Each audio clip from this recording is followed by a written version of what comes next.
দোয়া করার সময় জায়গাগুলো বুঝে দোয়া করতে হবে, যে কখন কিভাবে দোয়া করলে দোয়াগুলো কবুল হবে।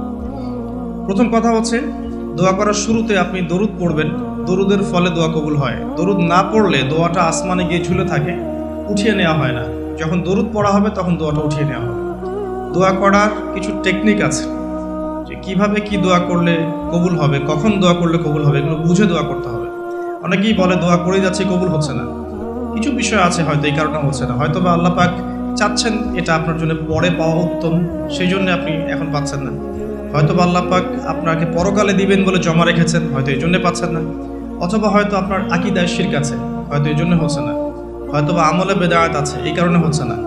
অথবা আপনার রিজিকে কোনো হারাম কিছু আছে, মেবি এই কারণে আপনার দোয়া কবুল হচ্ছে না।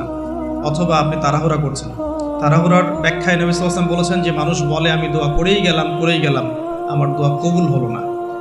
তো আমরা জেনে নিব যে কোন কোন জায়গায় কিভাবে দোয়া করলে দোয়া কবুল হবে। এই বইটার মধ্যে সবই দেয়া আছে, হিসনুল মুসলিম বইটার মধ্যে।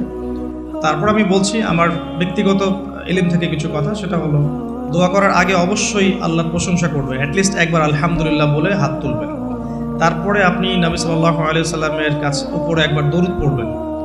আগে আল্লাহর প্রশংসা, তারপরে দরুদ।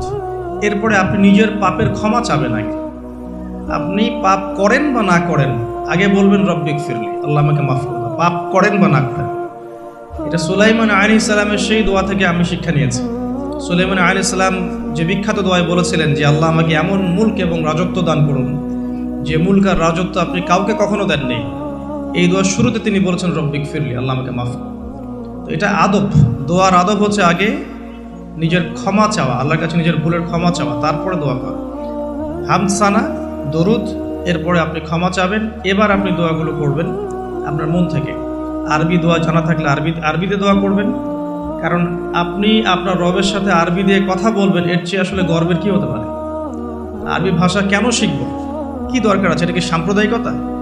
আল্লাহ রাব্বুল আলামিনের আল্লাহ পাক যে ভাষায় কোরআন নাজিল করেছেন, আল্লাহ পাক যে ভাষায় কথা বলেছেন কোরআনে, সেই ভাষায় আমি আল্লাহর সাথে কথা বলছি, এর চেয়ে গর্বের কি আছে আমার জন্য?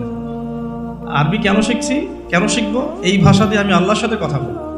জান্নাতে এই ভাষা চলবে, কোরআন এই ভাষায় নাজিল হয়েছে, কবরে এই ভাষায় প্রশ্ন করা হবে, আমি কেন এই ভাষায় আল্লাহর সাথে কথা বলবো না? এর মানে এই নয় যে কেউ যদি আরবি না জানে অন্য ভাষায় দোয়া করতে পারবে না, এমনটা নয়। অবশ্যই কেউ যদি আরবি না জানে, বেসিক দোয়াগুলো না জানে, সে বাংলাতে দোয়া করতে পারে, কোনো সমস্যা নেই। ইংরেজিতে দোয়া করতে পারে, উর্দু দিয়ে দোয়া করতে পারে। ভাষাগত পার্থক্য আল্লাহর কাছে নেই, তবে আরবির মর্যাদা আছে। আর এটা আমার কাছে গর্বের বিষয় মনে হয় যে আমি আরবি দিয়ে আমার রবের সাথে কথা বলতে পারছি। আমি আরবি দিয়ে কথা বলছি, এবং আরবি দিয়ে দোয়ার ক্ষেত্রে আপনি এত ভালো করে মনের ভাব প্রকাশ করতে পারবেন অল্প শব্দে, যেটা হয়তো অন্য কোনো জায়গায় সম্ভব নয়। এরপরেও আমি বলবো যে মাতৃভাষায় মানুষের মনের ভাব প্রকাশের ক্ষেত্রে সহজতা আছে। যদি কেউ আরবি না জানেন, সেক্ষেত্রে মাতৃভাষাতেই বেশি বেশি দোয়া করবেন, চলতে ফিরতে দোয়া করবেন। নির্দিষ্ট সময়েই দোয়া করতে হবে এমন নয়। রোজা রেখে সারাটা দিন যখনই আপনার মন চাচ্ছে, মনের মধ্যে একটা কিছু চাহিদা আসছে, আপনি দোয়া করে ফেলবেন। নবী সাল্লাল্লাহু আলাইহি ওয়াসাল্লাম বলেছেন, যদি তোমাদের কারো জুতার ফিতাও ছিঁড়ে যায়, সে যেন সেই ফিতাটাও আল্লাহর কাছে চেয়ে নেয়। প্রতিটা বিষয় আল্লাহর সাথে শেয়ার করতে হবে। আল্লাহ, আমার চাকরির দরকার, আমার রিজিকের সমস্যা, আমার পারিবারিক সমস্যা, আমার ব্যবসার সমস্যা, আমার ইলম অর্জন করতে চাই, আল্লাহ আমাকে ইলম দান করো। আল্লাহ, আমি শারীরিকভাবে অসুস্থ। বিভিন্ন রকম সমস্যা আমরা জর্জরিত আছি। প্রত্যেক মানুষের কোনো না কোনো সমস্যা আছে। সমস্যা থাক বা না থাক, দোয়া করতেই থাকতে হবে। যে ব্যক্তি সুখের সময় বেশি বেশি দোয়া করে, আল্লাহ পাক দুঃখের সময় তার দোয়া বেশি কবুল করেন, এমনটা হাদিস এসেছে। যে ব্যক্তি সুখের সময় ভালো আছে, এখন আমার ফিজিক্যাল আমি ফিট, এখন আমি আল্লাহ পাকের অসীম নিয়ামতের মধ্যে আছি, বাড়ি গাড়ি, টাকা করি, আত্মীয় স্বজন, স্ত্রী সন্তান সবই আছে, আমার কোনো কিছুর অভাব নাই। এরকম সুখের সময় যে ব্যক্তি বেশি বেশি দোয়া করবে, ইস্তেগফার করবে, ক্ষমা চাবে, আল্লাহ পাক দুঃখের সময় সেই বান্দার পাশে থাকবেন ইনশাআল্লাহ। আর সবচেয়ে বড় দুঃখের দিন তো কিয়ামতের দিন, আল্লাহ পাক সেদিন ইনশাআল্লাহ আমাদের সাথে থাকবেন ইনশাআল্লাহ তাআলা। দোয়ার আগে এই আদবগুলো মেনটেন করবেন। বাংলা ভাষায় দোয়া করেন যদি আরবি না জানেন। আর আরবি জানার দিকে আমি বেশি জোর দিচ্ছি, আরবি জানলে বেশি ভালো হয়। 3 ব্যক্তির দোয়া ফেরত দেওয়া হয় না। একজন মুসাফির, যে ব্যক্তি সফরের মধ্যে আছে, আল্লাহর কাছে দোয়া করলেই দোয়া কবুল হবে ইনশাআল্লাহ। একজন ব্যক্তি যে পিতা বা মাতা হয়েছে, তার সন্তানের জন্য দোয়া করলে দোয়া কবুল হবে ইনশাআল্লাহ। আরেকজন হচ্ছে সে ব্যক্তি যে ব্যক্তি রমাদান মাসে বা অন্য যে কোনো সময় রোজা রেখেছে, সমরত অবস্থায় তার দোয়াকে ফেরত দেওয়া হবে না। স্পেশালি সে যদি ইফতার করতে থাকে, সেই সময়ের দোয়াকে তার ফেরত দেওয়া হবে না ইনশাআল্লাহ। তো আমরা বেশি বেশি দোয়া করবো রমাদান মাসে ইনশাআল্লাহ আযজা ওয়া জাল। আমি দোয়ার জন্য একটা বই সাজেস্ট করছি, সেটা হচ্ছে হিসনুল মুসলিম। এই বইটার মধ্যে প্রচুর দোয়া দেয়া আছে এবং অথেন্টিক সবগুলোই মাশাআল্লাহ। শেষের দিকে কিছু ঝাড়ফুঁক অংশ আছে। কারো যদি চোখ লাগা বা বদনজর বা জিন ঘটিত সমস্যা থাকে বা তাবিজ কবজ জনিত কোনো সমস্যা থাকে, এগুলো ট্রুথ, এগুলো সত্য, এগুলো কোনো আনসাইন্টিফিক বিষয় নয়। আর কোনো কিছু আনসাইন্টিফিক হলেই যে ইসলামিক হবে না এমনও নয় বিষয়টা। তো হিসনুল মুসলিম বইটা আপনারা কালেক্ট করতে পারেন। সেখানে প্রথম অংশ আছে দোয়া এবং জিকির অধ্যায় এবং শেষের অংশটা আছে ঝাড়ফুঁক অধ্যায়। আপনারা মিনিমাম প্রথম অংশটুকু মুখস্থ করে ফেলতে পারেন। হিসনুল মুসলিম বইটা সাজেস্ট করলাম। এবং দোয়া করার কিছু টাইম আমি বলছি যে এই সময়গুলো আপনি বেশি বেশি দোয়া করতে পারেন। রোজা রেখে সারাদিন দোয়া করতে পারেন যে কোনো সময়, স্পেশালি নামাজের সেজদায় একটা সেজদাও যেন বাদ না যায় যেখানে আপনি কোনো দোয়া করেন নাই। অ্যাটলিস্ট আপনি কিন্তু সেজদায় তাসবিহ পড়েই বলতে পারেন, আল্লাহুম্মা আতিনা ফিদ দুনিয়া হাসানা ওয়া ফিল আখিরাতি হাসানা ওয়া কিনা আযাবান নার, আল্লাহুম্মা আইনি আলা যিকরিকা ওয়া শুকরিকা ওয়া হুসনি ইবাদাতিক, যে কোনো দোয়া। আল্লাহুম্মা আনতাস সালাম ওয়া মিনকাস সালাম ফাহাইয়িনা রাব্বিনা বিস সালাম, আল্লাহুম্মা ইন্নী আসআলুকাল হুদা ওয়াত তুকা ওয়াল আফাফা ওয়াল গিনা। কত দোয়া আছে। রব্বি হাবলি মিনাস সালিহিন, আল্লাহুম্মা রব্বানা আতিনা ফিদ দুনিয়া হাসানা ওয়া ফিল আখিরাতি হাসানা ওয়া কিনা আযাবান নার, রব্বিরহামহুমা কামা রাব্বায়ানি সাগীরা, রব্বানা আতিনা মিন লাদুনকা রাহমা ওয়া হাইয়্যি লানা মিন আমরিনা রাশাদা। প্রচুর দোয়া আছে, দোয়ার উপর সেশন করা যাবে। আপনি সেজদায় বেশি বেশি দোয়া করেন, মিনিমাম 1টা 2টা 3টা করে দোয়া করার চেষ্টা করেন। যদি আরবি না জানেন, আপনি নফল নামাজে, সুন্নত নামাজে বাংলাতেও দোয়া করলে ইনশাআল্লাহ কবুল হবে। আল্লাহ পাক সমস্ত ভাষায় বোঝেন ইনশাআল্লাহ। সেজদায় দোয়া করেন বেশি বেশি। আমি সাজেস্ট করবো যে রমজান মাসে আপনি 2 আজানের মাঝখানে দোয়া করবেন। আজান হয়েছে, আজানের সময় দোয়া করলে দোয়া কবুল হয়ে যায়। আজান এবং একামতের মাঝখানে দোয়া করলে দোয়া কবুল হয়ে যায়। রমাদান মাসে লাইলাতুল কদর আছে, শেষ দশকের বেজর রাতগুলোর মধ্যে আমরা একে পাবো। যদি কেউ লাইলাতুল কদর পেয়ে যায়, সেই রাত্রে যে দোয়া করবে সেই দোয়াগুলো কবুল হবে ইনশাআল্লাহ। কাউকে ইফতার করানোর পর দোয়া করলে দোয়া কবুল হতে পারে ইনশাআল্লাহ। দান সাদাকা করার পর দোয়া করলে দোয়া কবুল হতে পারে ইনশাআল্লাহ। হয়তো বৃষ্টি হচ্ছে, বৃষ্টি দেখে দোয়া করলেন, দোয়া কবুল হবে ইনশাআল্লাহ। দোয়া কবুলের অনেক সময় আছে, অনেক মুহূর্ত আছে, অনেক আদব আছে। এগুলো আমি সাজেস্ট করে দিয়েছি। বইটার নাম হিসনুল মুসলিম। এই বইয়ের মধ্যে সব কিছু লেখা আছে, আপনারা একটু পড়ে নেবেন। আমি এখানে বেশি টাইম দিলে পর্যায়গুলো কভার করতে পারবো না।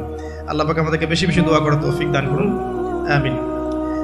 আর এরপরে রমাদান মাসের সওম রেখে আমরা বেশি বেশি জিকির করতে চেষ্টা করব।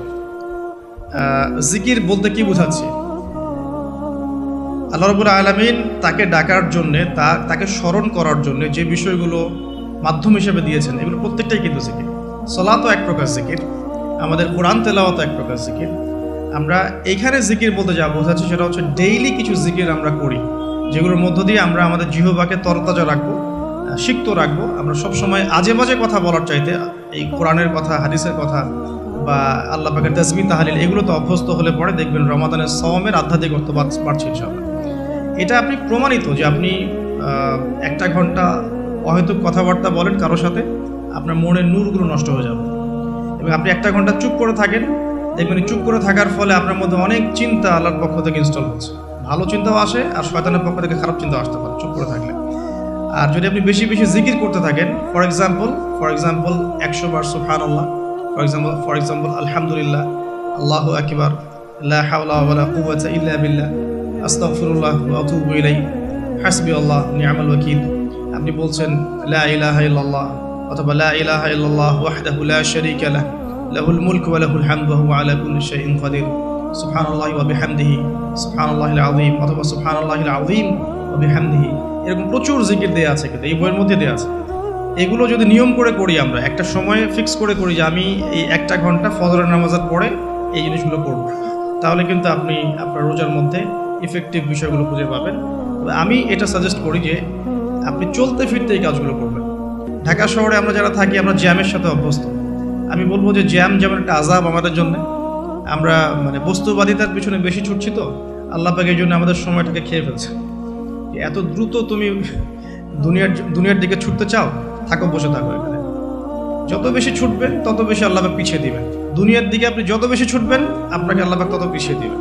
তবে মুমিনরা এটাকে নিয়ামত মনে করতে পারে। আপনি জ্যামে বসে 1 পারা কোরআন তেলাওয়াত করতে পারবেন। আমি চেষ্টা করি, জ্যামে বসে আছেন আপনি এই তাসবিহ তাহলিলগুলো করতে পারেন। তাসবিহ একটা পকেটে রাখেন, আপনি বের করেন, জ্যামে বসে আছেন, 100 বার সুবহানাল্লাহ পড়তে আপনার 5 মিনিটও লাগবে না। 100 বার আলহামদুলিল্লাহ পড়তে পারেন বসে বসে, 100 বার আল্লাহু আকবার পড়তে পারেন, লা ইলাহা ইল্লাল্লাহ পড়তে পারেন, আস্তাগফিরুল্লাহ ওয়া আতুবু ইলাইহি 100 বার পড়তে পারেন, আল্লাহুম্মা সাল্লি আলা মুহাম্মাদ ওয়া সাল্লিম দরুদ পড়তে পারেন 100 বার।